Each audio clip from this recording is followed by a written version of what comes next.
Meet Mason. He's a simple, no-nonsense farmer who just wants to tend to his grain.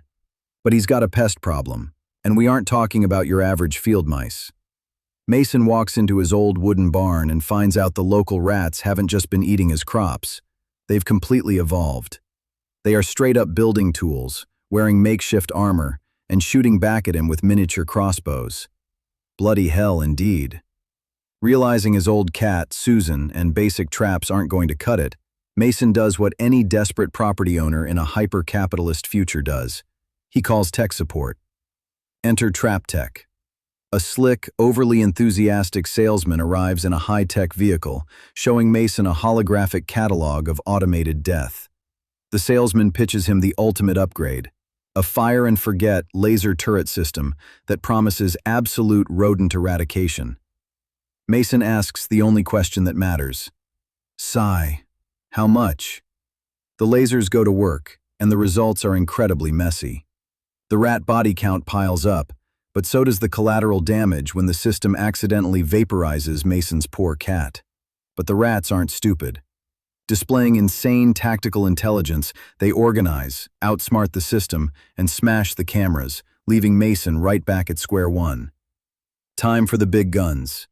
The salesman returns with an even bigger, more terrifying product, the TT-15, a heavily armored, scorpion-like robot built exclusively for slaughter. What follows is an absolute rat-pocalypse.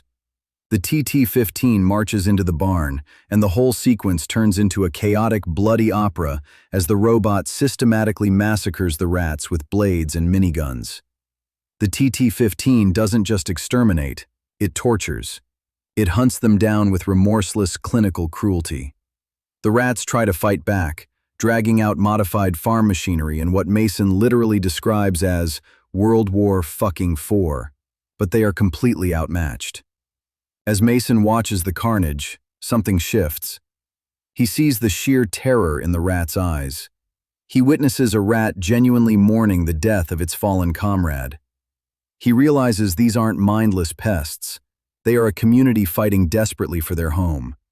The machine moves in to corner the final, injured survivors, raising its weapon for the killing blow.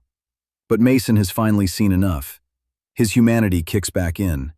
He raises his old-school shotgun and blows the high-tech TT-15 robot to absolute pieces. The surviving rats look up at Mason in shock, then slowly lower their weapons. The tension is thick, until the rats reveal they've actually built a miniature moonshine distillery inside the barn. The rat leader steps forward and pours Mason a drink in a repurposed shotgun shell. Mason takes a sip, smiles, and admits, "Hey, that's actually pretty good." Instead of fighting, man and rodent choose peaceful coexistence,